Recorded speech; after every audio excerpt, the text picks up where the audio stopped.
शिवसेनेच्या मंत्र्यांनी कॅबिनेटवर बहिष्कार टाकला। चंद्रशेखर बावनकुळे उपमुख्यमंत्री शिंदेंच्या भेटीसाठी त्यानंतर आता गेल्याची माहिती सूत्रांकडून मिळते। शिंदेंच्या मंत्र्यांच्या नाराजीनंतर चंद्रशेखर बावनकुळे शिंदेंच्या भेटीसाठी गेल्याची माहिती सूत्रांकडून मिळत आहे। भाजपमधल्या इनकमिंग नंतर शिंदेंच्या मंत्र्यांनी थेट नाराजी व्यक्त केली होती। कॅबिनेटवर देखील त्यांनी बहिष्कार टाकल्याची माहिती सूत्रांकडून मिळते। या संदर्भातले अपडेट्स आपण घेऊयात आमचे प्रतिनिधी विनायक डावरुंग यांच्याकडून। विनायक, निखिल, आपण जर पाहिलं तर शिंदेच्या मंत्र्यांनी शिवसेनेच्या बऱ्याचशा मंत्र्यांनी नाराजी नाट्य जे आहे ते पाहायला मिळालं। नाराजी जी आहे ती व्यक्त केली। ज्या पद्धतीनं भाजपमध्ये जे पक्षप्रवेश शिंदेच्या पक्षामधील पदाधिकाऱ्यांचे माजी नगरसेवकांचे होत आहेत त्यावरती थेट जे आहे ते नाराजी व्यक्त करण्यात आली। त्याला उत्तर जे आहे मुख्यमंत्र्यांनी सुद्धा दिल्याची सध्या माहिती सूत्रांकडून मिळते। आणि त्यानंतर महायुतीत कुठलाही तणाव नको त्यासाठी दोन्ही बाजूंनी कुठेतरी समझोता काढण्याचा प्रयत्न जो आहे तो केला जातो। आधी उदय सामंत जे आहेत ते रवींद्र चव्हाण यांच्या बंगल्यावरती आलेले होते, तर आता दुसरीकडे मंत्री चंद्रशेखर बावनकुळे जे आहेत ते आता एकनाथ शिंदे यांच्या भेटीसाठी गेल्याची सध्या माहिती मिळते। त्यामुळे कुठेतरी दोन्ही बाजूंनी समझोता जो आहे तो करण्याचा प्रयत्न केला जातोय। वाद जो आहे तो ऐन निवडणुकीच्या काळात वाढू नये, वादंग वाढू नये महायुतीमधला किंवा दोन्ही पक्षांमधला, त्यासाठी हे प्रयत्न जे आहेत होताना आपल्याला पाहायला मिळतात। धन्यवाद विनायक एकूणच माहितीबद्दल। तर भाजपमधल्या इनकमिंग वरून शिंदेच्या मंत्र्यांमध्ये नाराजी असल्याची माहिती आहे। तर शिवसेनेच्या मंत्र्यांनी कॅबिनेट बैठकीवर बहिष्कार घातला। भाजपमधील इनकमिंग वरून शिवसेनेमध्ये नाराजी आहे। शिंदेचे माजी नगरसेवक आणि नेत्यांच्या भाजप प्रवेशावरून ही नाराजी आहे। कॅबिनेट बैठकीला फक्त उपमुख्यमंत्री एकनाथ शिंदे हे हजर होते। कॅबिनेटला होते, शिवसेनेचे 5 मंत्री प्री कॅबिनेटला होते।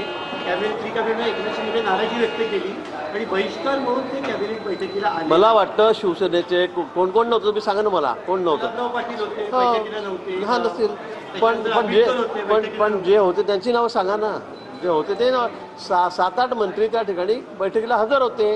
मी सोबत होतो, बैठकीमध्ये होतो। मला वाटतं बहिष्कार टाकायचा तर सगळ्यांनीच टाकला असता, पण असं कुठे नाहीये। उगाच या बातम्या मला असं वाटतं पेरल्या जात आहेत। यानंतर 2 बैठकी झाल्या मुख्यमंत्री महोदयांच्या दालनामध्ये, तिथे मान्य शिंदे साहेब त्या ठिकाणी बैठकीला होते। बिबट्याची बैठक झाली, त्या बैठकीला मी स्वतः होतो बिबट्याचा बंदोबस्त संदर्भात। तिथे अनेक सूचना एकनाथजींनी त्या ठिकाणी दिल्यात। सगळ्या बैठकांना मुख्यमंत्री महोदयांच्या दालनामध्ये नंतर एकनाथजी त्या ठिकाणी हजर होते। आणि म्हणून मला असं वाटतं की काहीतरी चुकीच्या बातम्या फैलवण्याचं काम चाललेलं आहे। आमच्यामध्ये कुठेही वादविवाद नाही किंवा कोणाचाही बहिष्कार आजच्या कॅबिनेटवर नव्हता।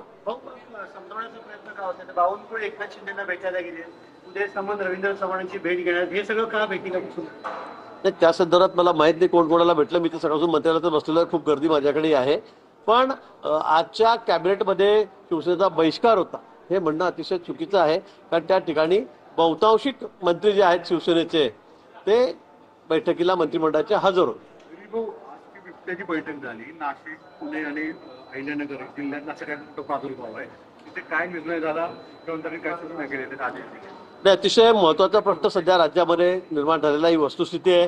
बिबट्या ज्या नागरी भागामध्ये येऊन, शहरी भागामध्ये येऊन किंवा शेतामध्ये लोकांवर हल्ले करतायत, लहान मुलांवर हल्ले करतायत, जनावरं त्या ठिकाणी मारून खातायत, कुत्र्यांवर जास्त अटॅक त्यांचा झालेला आहे शहरी भागामध्ये।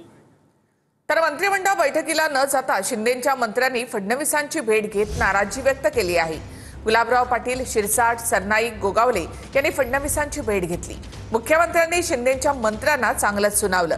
उल्हासनगरमध्ये सुरुवात तुम्ही केली, पुढे एकमेकांना प्रवेश देऊ नका असं मुख्यमंत्री फडणवीसांनी या मंत्र्यांना सांगितलं। दोन्ही पक्षांनी या गोष्टी पाळाव्यात असं देखील फडणवीस म्हणाले। कुठेही बहिष्कार टाकलेला नाही। राज्याचे उपमुख्यमंत्री आमचे मुख्य नेते एकनाथ शिंदे साहेब त्या बैठकीला उपस्थित होते, त्याच्यामुळे बहिष्कार आपण म्हणू शकत नाही।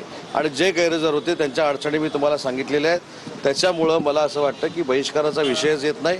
आणि जे काय मनातलं सांगायचं होतं ते आपणच मला सांगितलं, कारण मी मंत्रालयामध्ये नव्हतो। तुम्हीच मला सांगितलं की सगळ्या मंत्र्यांनी मुख्यमंत्री महोदयांना सांगितलेलं आहे। मंत्र्यांनी एखादी गोष्ट जर मुख्यमंत्र्यांना सांगण्यासाठी एकत्र गेले तर ते राज्याचे प्रमुख आहेत, त्यांच्याकडे अनेक गोष्टी आम्ही मांडू शकतो। पण कॅबिनेट आम्हाला जे काय पाहिजे, आम्हाला जे काय आवश्यक आहे हे मुख्यमंत्र्यांना सांगणार, तर कोणाला सांगणार?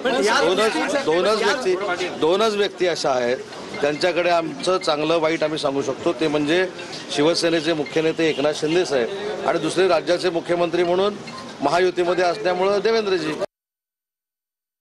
नाही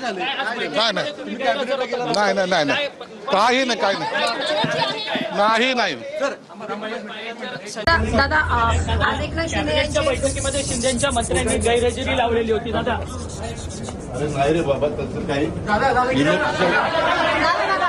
आज कोणी एकनाथ शिंदे यांचे एकही मंत्री उपस्थित नव्हते आणि कुठेतरी त्यांनी नाराजी व्यक्त केला, ही चर्चा आहे. नाही रे बाबा मला तर मी तुमच्याकडनंच ऐकतो. दादा आज एकनाथ शिंदे यांच्या बैठकीमध्ये शिंदेच्या मंत्र्यांनी गैरहजेरी लावलेली होती. दादा नाही रे बाबा तसं काही. आज कोणी एकनाथ शिंदे यांचे एकही मंत्री उपस्थित नव्हते आणि कुठेतरी त्यांनी नाराजी व्यक्त केला, ही चर्चा आहे. नाही रे बाबा मला कुठल्याही पक्षाचा महायुतीमधला कुठलाही नेता महायुतीतल्या एकामेकाच्या पक्षात जाणार नाही. पण मधल्या काळात काही अपरिहार्य घटना घडल्या आणि त्यातनं काही भाजपमधनं शिवसेनेत गेले, एकनाथजीकडे गेले, एकनाथजीकडे काही अजितदादाकडे गेले, अजितदादाचे काही आमच्याकडे आले. त्यामुळं काही काळ या अशा पक्षप्रवेश झाले आहेत.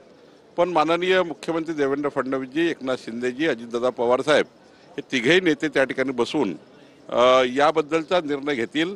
काय